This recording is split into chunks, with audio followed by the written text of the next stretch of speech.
Buenos días, estás en Meditación Laica, el canal de meditación para escépticos. A la meditación se la pone muchas veces en el mismo saco, pues yo qué sé, que las piedras sanadoras o el Reiki, ¿no?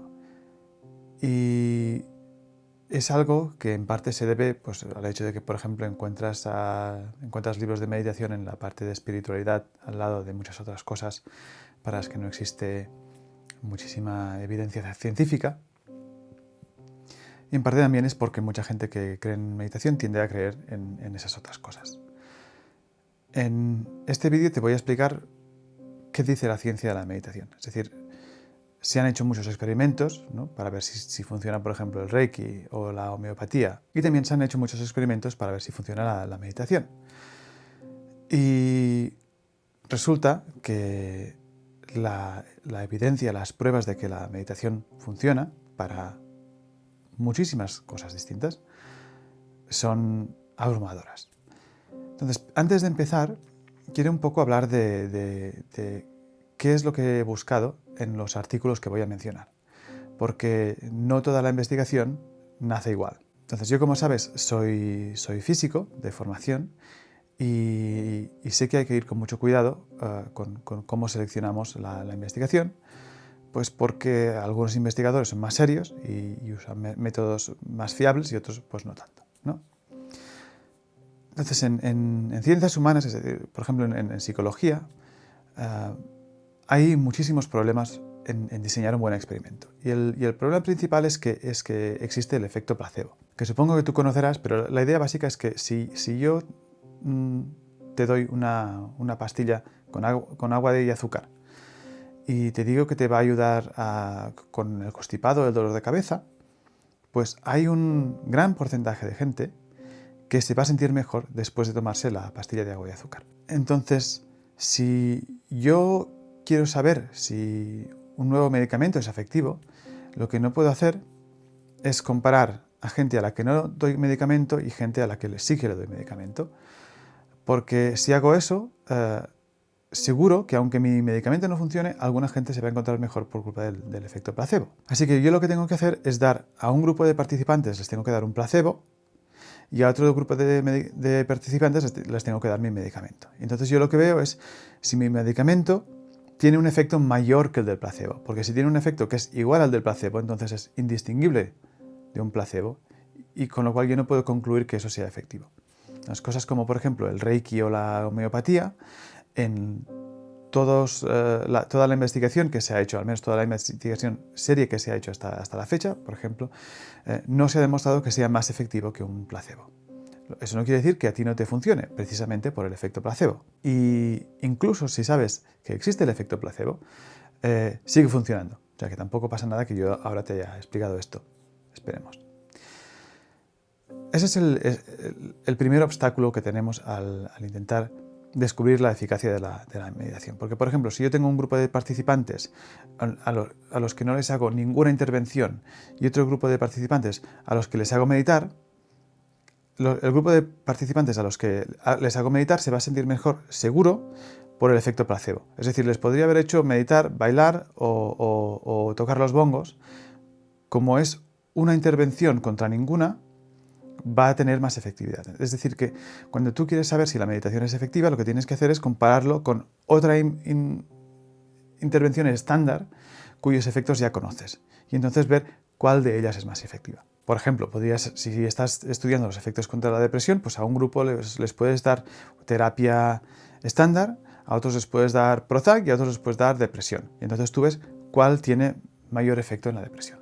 Este es el primer punto. Luego el segundo punto es que hay que ir con mucho cuidado en cómo se seleccionan los grupos de participantes. Es decir, si yo hago un experimento donde quiero ver los efectos de la meditación, pero el grupo de participantes que utilizo es un grupo de gente que ya está dispuesta a darle una oportunidad a la meditación, lo que está pasando es que estoy ya sesgando los resultados de mi experimento antes de que empiece.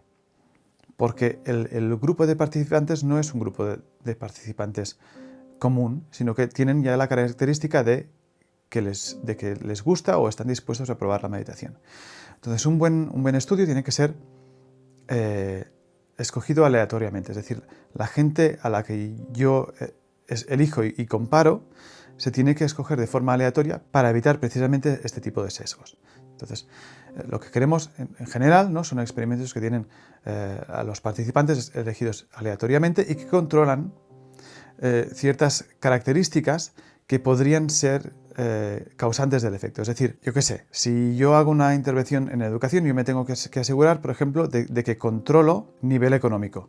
¿Por qué? Porque si un grupo de participantes tiene mayor nivel económico que el otro, es posible que tengan mejores resultados en educación porque tienen, por ejemplo, más acceso a tutores privados, etc. Entonces, yo lo que he hecho es he escogido una serie de estudios, o bien son estudios que utilizan grupos de participantes escogidos aleatoriamente y habiendo controlado todas las variables, digamos, que podrían resultar en un sesgo, o bien he escogido lo que se llaman metaanálisis. Y los metaanálisis lo que son unos estudios que lo que hacen es seleccionar distintos estudios y tratar todos sus datos de forma estadística. Es decir, si yo hago un estudio con 100 personas, mis resultados no son muy fiables. ¿Por qué? Pues porque dentro de esas 100 personas puede haber una gran variabilidad. ¿Por qué? Porque cuanto más pequeño es el grupo que utilizo, más es susceptible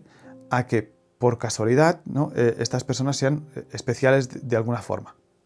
Entonces, cuanto más grande es el grupo de personas que utilizo, mejor. Entonces, la idea de un metaanálisis es que al utilizar decenas, a veces centenares de estudios y mirar a todos sus resultados conjuntamente, la fiabilidad estadística es mucho mejor. Y además de eso, normalmente los metaanálisis lo que hacen es seleccionar los estudios que reúnen ciertos criterios de calidad. Es decir, si yo hago un metaanálisis, pero los estudios que escojo, de nuevo, han seleccionado mal a su grupo de participantes o han cometido algún error de bulto, entonces mis resultados no tienen validez estadística, con lo cual este metaanálisis tiene que escoger pues, ciertos estudios que reúnen las condiciones de calidad que establecen los autores del metaanálisis. Entonces, todos los estudios que voy a mencionar reúnen estos criterios de calidad. Además, para que tú los puedas comprobar por ti mismo, voy a poner el link en la descripción. Si hablas inglés, porque todos ellos son en inglés, pues yo te recomiendo que los leas y que en lugar de fiarte de mí, simplemente léete el estudio y mira si te fías de las conclusiones o no. Normalmente suelo mirar directamente la cámara y hablo un poco de memoria, pero esta vez me vas a ver mirar mucho para abajo porque, claro, tengo todos los nombres de los estudios con los autores, los años, etc., ¿no? Entonces voy a empezar con los estudios aleatorios. Es decir, no son metaanálisis, pero son estudios que usan a participantes escogidos de forma aleatoria, que están controlados. Y estos son los estudios de una persona que ya he mencionado varias veces en este canal, que se llama Judson Brewer, y que es un neurólogo. Entonces, lo que este señor hace es que se dedica a medir los efectos de la meditación en el cerebro. Él tiene unas máquinas de estas de escáner cerebral y puede ver la actividad cerebral de los meditadores, digamos, en tiempo real. Este tío ha dado clases en el MIT y en Yale, y ahora está de director de un grupo de investigación en la Universidad de Brown. Entonces, el primer estudio dice lo siguiente: los meditadores muestran menos actividad en la red de modo por defecto y más conectividad en áreas asociadas al control cognitivo y al autoseguimiento. ¿Qué quiere decir eso? Bueno, pues cuando tú estás, digamos, actuando de forma normal, cuando no estás realizando ninguna tarea, normalmente lo que pasa es que empiezas como a pensar en cosas aleatorias, ¿no? Hoy tengo que ir a recoger la ropa en la tintorería y luego tengo que ir un momento al supermercado porque tengo, ¿no? Pues este discurso interno, que es lo que pasa cuando tu cerebro está en modo, digamos, que no tiene nada que hacer, se llama el Default Mode Network o la red de modo por defecto. Sí, algo así. Entonces, lo que pasa, ¿no?, cuando tú meditas es que estos pensamientos, digamos, aleatorios que te vienen, te tienen que venir menos. ¿Por qué? Pues porque estás prestando atención a lo que hay y no estás perdido en soñaciones.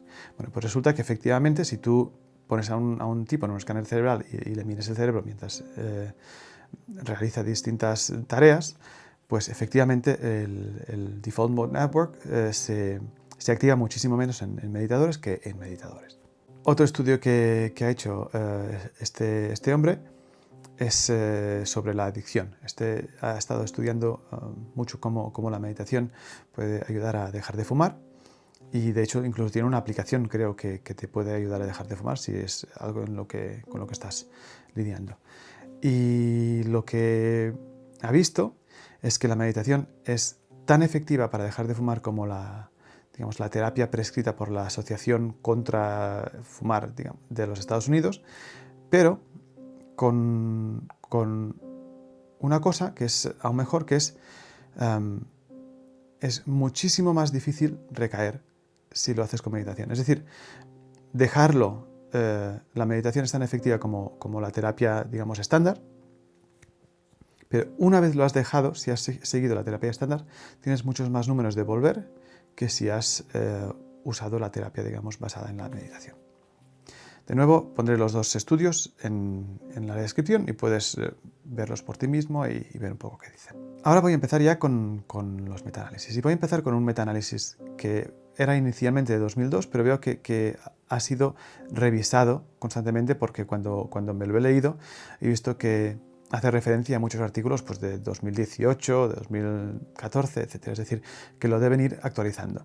Más que un artículo, es como un manual. Es como un manual que resume todos los resultados de la investigación sobre meditación y todos los efectos que sabemos que hay bastantes pruebas de que efectivamente la meditación tiene. Es decir, todo lo que voy a mencionar ahora son cosas para las que hay evidencias sólidas. Luego puede haber otras cosas para las que haya evidencias, pero que no sean tan sólidas, entonces no han llegado al metaestudio, porque esperamos a que haya más estudios para poder decir sí, efectivamente la meditación ayuda con esto. La verdad es que pensaba que sabía un poco qué efectos tenía la meditación, y era consciente de que había bastante investigación que los demostraba. Pero cuando me he leído este estudio me he quedado, porque la verdad es que no tenía ni idea de que era algo tan bestia. Voy a empezar a hacer la lista y ya verás. La primera cosa que me ha sorprendido es que no solo hay mejoras psicológicas con la meditación, sino que además se han detectado mejoras fisiológicas, es decir, en el cuerpo mismo. Por ejemplo, mejoras en la respuesta inmune. Es decir, si tú tienes un constipado, la gente que medita tenía a generar más anticuerpos que la gente que no. Lo mismo con el cáncer. Una cosa espectacular. Eso no quiere decir que la meditación te vaya a curar el cáncer. Simplemente te puede ayudar a generar más respuesta inmune, ¿vale? O sea, si tienes un cáncer, ve al oncólogo, ¿sí? Luego, mejor neuroplasticidad. La neuroplasticidad es la habilidad de tu cerebro pues, de realizar nuevas conexiones, de aprender cosas nuevas, es decir, a medida que nos vamos haciendo mayores, pues resulta más y más difícil, ¿no? Aprender cosas y cambiar de opinión y tal y cual. Y la meditación te puede ayudar con esto, te puede ayudar pues a ser capaz de aprender cosas nuevas y de cambiar de forma de ver el mundo, incluso a edades más avanzadas. Y eso yo creo que yo al menos es algo que he notado yo mismo en mi propia forma de ver el mundo. Y luego también una mejor respuesta a factores de estrés. Es decir, no es que te ayude a calmarte. Esto es, si tú coges a un meditador y a un no meditador y los expones a una situación estresante, el meditador tendrá una mejor respuesta. Es decir, no se estresará tanto, no generará tanta, cortisona, etc. Bien, ahora con las mejores psicológicas. Y primero te voy a leer un extracto, porque también me he quedado absolutamente anonadado. Esto está en inglés, voy a intentar traducirlo mientras leo, pero bueno, me saldrá como me salga. La meditación parece causar mejoras en la inteligencia, las notas en la escuela, la habilidad de aprender y la memoria a corto y largo plazo.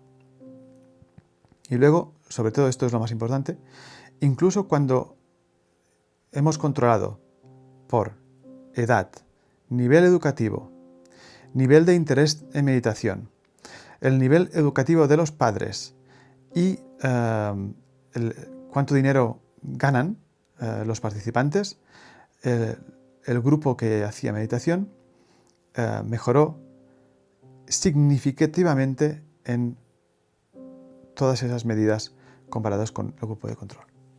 Y recuerda que el grupo de control no es ninguna intervención, sino que es otra intervención que se compara con la meditación. Es decir, pues digamos que te mejora la inteligencia. Y por ejemplo, pues si tienes un crío, pues ya sabes, les ayuda a recordar las cosas a corto plazo, a largo plazo, mejora sus notas, increíble. Luego mejora la flexibilidad psicológica, ¿no? Que es la capacidad de adaptarse a las circunstancias, lo cual no es sorprendente. Mejora la creatividad, mejora la concentración, lo cual tampoco es sorprendente dado que es lo que practicas, ¿no? Las relaciones interpersonales también se ven afectadas positivamente. Previene las recaídas en la adicción, que eso coincide con el estudio de Judson Burr que he mencionado antes. Mejora la felicidad, el optimismo y la empatía. Y luego había más cosas, pero es que me ha parecido que ya había suficiente.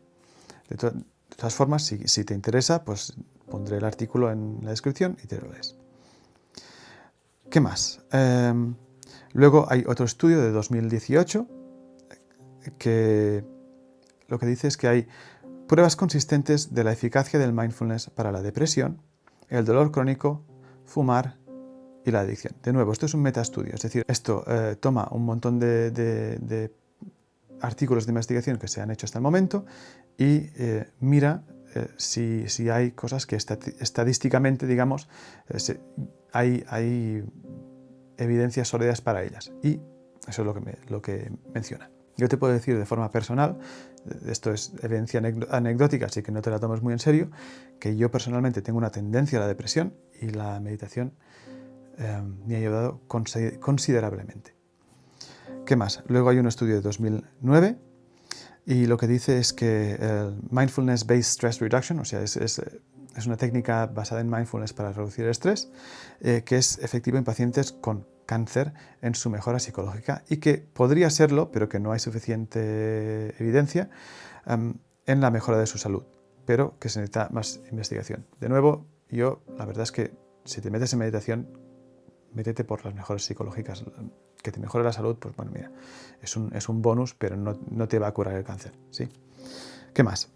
Luego, en un estudio de 2015, la meditación demostró una gran eficacia contra el estrés y moderada contra la ansiedad, la depresión, tristeza, la calidad de vida y un pequeño efecto contra el burnout, que es el síndrome de estar quemado en el trabajo.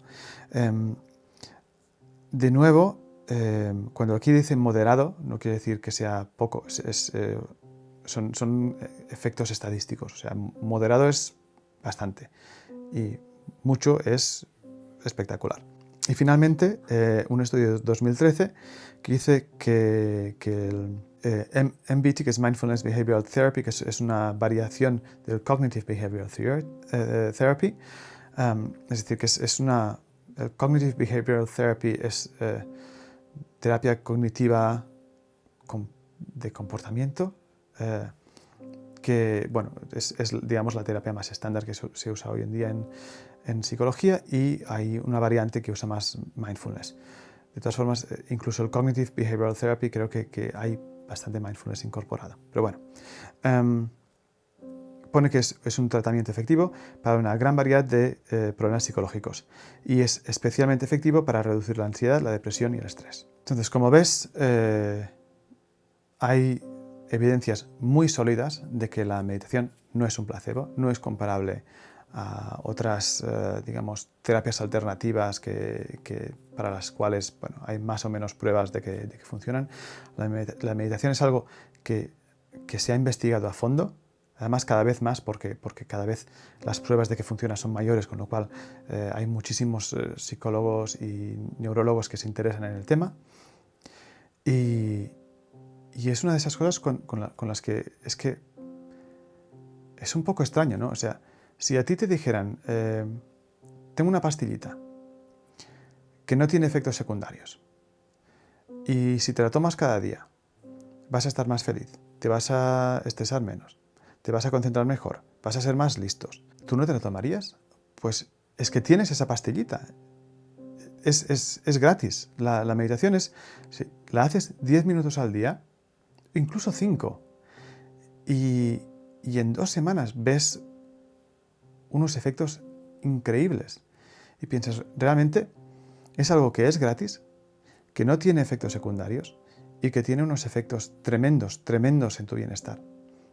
¿Por qué no lo ibas a hacer? Como siempre, si tienes alguna pregunta, me dejas un comentario y te respondo cuando pueda. Que tengas un buen día.